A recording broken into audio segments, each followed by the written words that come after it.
L'association vendéenne des constructeurs de maisons vous présente le journal du Vendée Globe.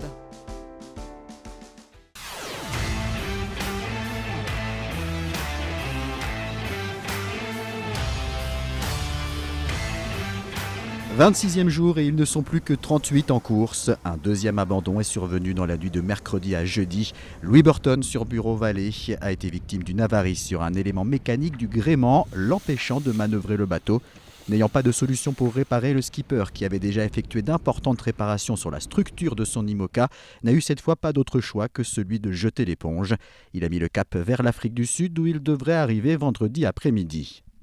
Les deux leaders, Charlie Dalin et Sébastien Simon, naviguent à l'avant de la grosse dépression qui entoure les îles Kerguelen. Leur objectif est de se faire rattraper le plus tard possible et de continuer à creuser l'écart. Pour l'instant, tout va bien. Mais voilà, faut que ça dure encore plus de 24 heures là. Je cavale.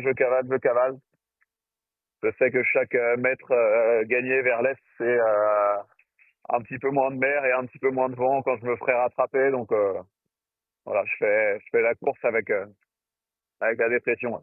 Derrière, ils sont 7 poursuivants à contourner cette dépression par son nord, mais dans des conditions qui restent très musclées. Là, on est un peu au milieu du plus grand de la mer. Il y a un peu moins de vent, il y a 25-30 nœuds.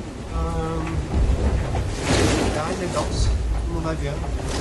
On trouve ensuite deux groupes de 4. Le premier est composé de Justine Métro, Boris Herman, Clarisse Kremer et Samantha Davis. La mer est encore dégueulasse. Et ça tape assez fort.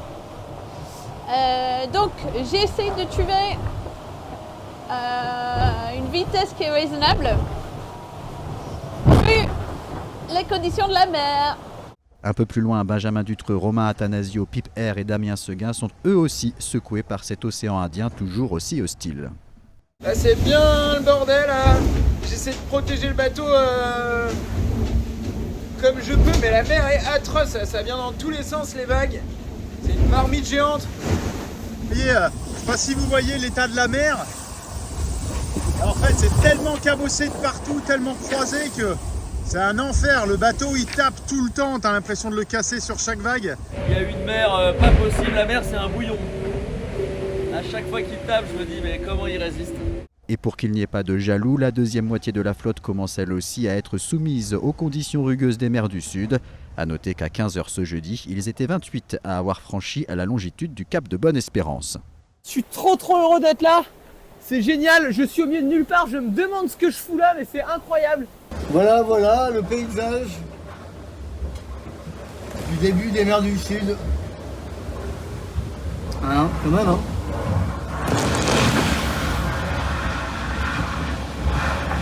Au classement de 15h ce jeudi, Charlie Dalin était donc toujours en tête avec 88 000 d'avance sur Sébastien Simon.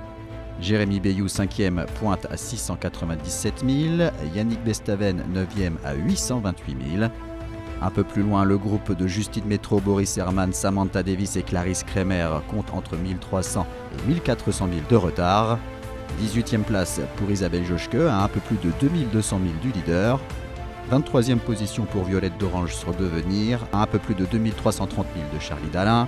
Arnaud Boissière est 26e, Sébastien Marseille 28e.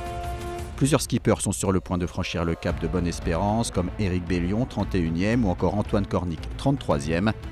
À l'arrière de la flotte, on trouve le chinois Jin Kunshu et le hongrois Szabolcs Vöröcs à 4 600 000 de la tête de course.